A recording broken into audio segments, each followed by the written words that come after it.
मेरे पति अचानक बदल गए। घर में एक लॉकर ले आए जिसकी चाबी अपने पास रखते थे। जब मैंने उनका पीछा किया तो वो एक खूबसूरत औरत से मिलते थे। अंजू अपने पति राजीव और बच्चों के साथ बहुत खुश थी। उनके 2 बच्चे हैं, एक लड़की और एक लड़का। बड़ा लड़का अभी 12 साल का है, लड़की छोटी है 8 साल की। एक मिडिल क्लास परिवार है। अंजू के पति राजीव का कपड़े का एक छोटा सा कारोबार है जिससे उनका घर और दोनों बच्चों की पढ़ाई अच्छे से हो जाती है। राजीव अपने बच्चों और पत्नी को बहुत प्यार करता है। अंजू अपनी छोटी सी दुनिया में खुश थी, लेकिन फिर उस एक दिन से सब कुछ बदलने लगता है। एक दिन राजीव जब घर आया तब उसका मूड कुछ ठीक नहीं था। उसके बच्चे वही बैठे पढ़ाई कर रहे थे। बातों बातों में उनमें बहस हो गई और वो झगड़ा करने लगे।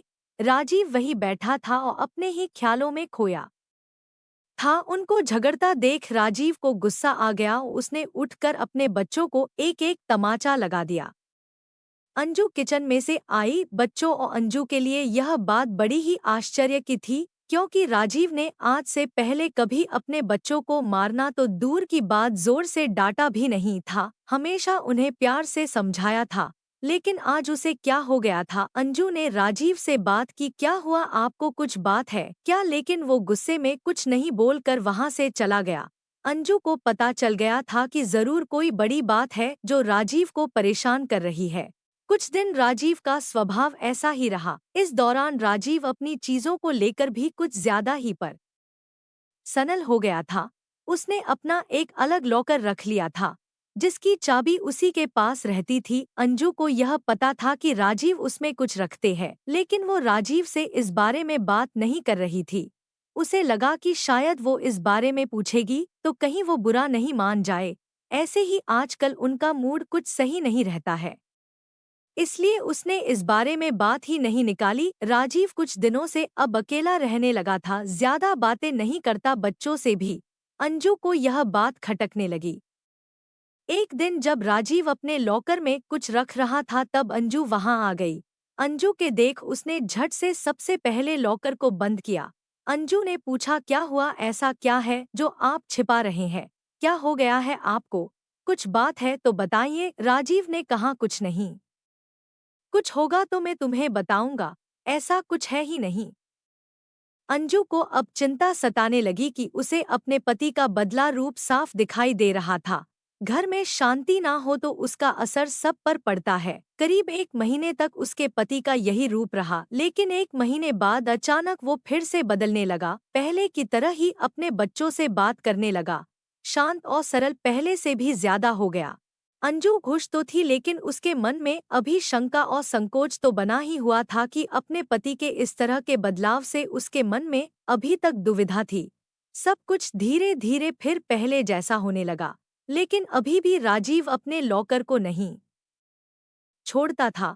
लॉकर पर ताला ही रहता था, ना ही उसे किसी को हाथ लगाने की इजाजत होती थी। अंजू को लगा राजीव फिर से वैसे हो गए, अभी यह काफी है। धीरे धीरे वह शायद खुद ही अपने मन की बात बता दे। समय बीतता गया। एक दिन अंजू दोपहर अपने घर से कुछ काम को निकल गई। राजीव दुकान पर थे और बच्चे स्कूल, इसलिए वो घर के काम से खुद गई। लेकिन बाहर जाने पर उसे पता नहीं था कि उसे ऐसा कुछ दिखाई देने वाला है। उसे वहां राजीव दिखाई दिया, वो भी एक बहुत ही खूबसूरत औरत के साथ, और राजीव उसे पैसे भी दे रहा था। उनको देखकर अंजू छिप गई ताकि वो दिखाई नहीं दे, लेकिन अब उसके मन में सवालों के भूचाल आ गए थे। तरह तरह के ख्याल आने लगे कि इस औरत की वजह से ही शायद उसके पति में बदलाव आया है। शाम जब राजीव घर आया तो अंजू ने पहले ही कुछ सोच रखा था। उसने राजीव से पूछा, दिन कैसा गया, कहीं गए थे या दुकान पर ही थे? राजीव ने कहा, नहीं, दुकान पर ही था, कहाँ जाऊंगा। अंजू को पता था कि राजीव झूठ बोल रहा है, लेकिन क्यों, किस कारण से, यह उसे पता नहीं था। उस दिन से अंजू राजीव पर नजर रखने लगी।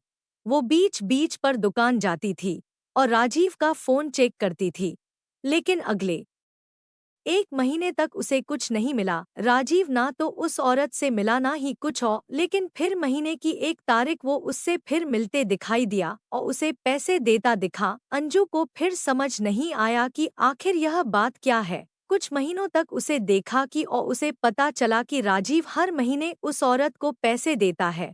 अंजू ने महीनों तक इस बात को देखा था। एक दिन जब राजीव अपने घर आया तो अंजू ने उसको पूछ ही लिया कि क्या बात है, आप कुछ छिपा रहे हैं क्या? राजीव ने कहा कि नहीं, फिर तुम वही बात लेकर बैठ गई। अंजू ने इस बार बोल ही दिया कि अगर कुछ छिपा नहीं रहे तो हर महीने उस औरत को पैसे क्यों देते हो? राजीव के मुंह का रंग बदल गया। वो तिलमिला गया और गुस्से से बोला, तो तुम मेरा पीछा कर रही हो, मुझ पर नजर रख रही हो। हर महीने में बहुत लोगों को पैसे देता हूँ। तुम क्या जानती हूँ दुकान के बारे में? अंजू ने कहा कि मैं जानती हूँ दुकान के बारे में, और यह भी जानती हूँ कि वो दुकान का काम नहीं था। राजीव ने कहा कि तुम्हें जो समझना है समझो, मुझे तुम्हें कोई सबूत देने की जरूरत नहीं है। वो बात वहां खत्म नहीं हुई। अंजू ने उसके बाद भी राजीव पर नजर रखी, लेकिन अब उसे वो उसके साथ फिर दिखाई नहीं दिए। अंजू ने सोचा कि शायद राजीव ने अब मिलने की जगह को बदल दिया होगा। राजीव का लॉकर भी उसे अब खटकने लगा। उसे लगा कि हो ना हो शायद इसी में वो राज है जो उस औरत और राजीव के बीच में है। जब राजीव नहीं था तब उसने कोशिश की उस लॉकर को खोलने की, लेकिन वो नहीं खुला। घर में बच्चों को देखकर अंजू चुप हो गई। उसने इस बात को घर में उठाना बंद किया। उसे लगा कि इसका उसके बच्चों पर बुरा असर पड़ेगा और वो नहीं चाहती थी कि ऐसा हो। समय बीतता गया। करीब 3 साल के बाद राजीव की तबीयत खराब हुई। राजीव की तबीयत खराब हुई, सांस लेने में प्रॉब्लम हो रही थी। राजीव अपनी पत्नी के बिना बताए अस्पताल गया था। करीब 1 या 2 दिन बाद वापस आ गया। घर में किसी को इस बारे में उसने नहीं बताया। 2 दिन बाद जब वो घर आया तो अंजू उस पर टूट पड़ी। बोली कि क्या हालत बना रखी है, कहाँ थे, ऐसा क्या है जो आप इतने सालों से छिपा रहे हैं? आज मुझे आपके और इस लाकर के बारे में जानना है। राजीव ने अब सच बताना सही समझा। उसने लॉकर खोला और उसमें से फाइल निकालकर अपनी पत्नी को दिखाना शुरू कर दिया। सब देखकर अंजू के पैरों तले जमीन निकल गई। उस फाइल में उसकी बीमारी और अस्पताल के पर्चे थे। राजीव ने बताया कि आज से ठीक 4 साल पहले उसे पता चला था कि उसे एक गंभीर बीमारी है और ज्यादा दिनों का मेहमान नहीं है। इस बात ने उसे तोड़ दिया था। उसे चिंता सताने लगी थी। वो यही सब में डूबा हुआ था। वो निराशा और चिड़चिड़ा हो गया था।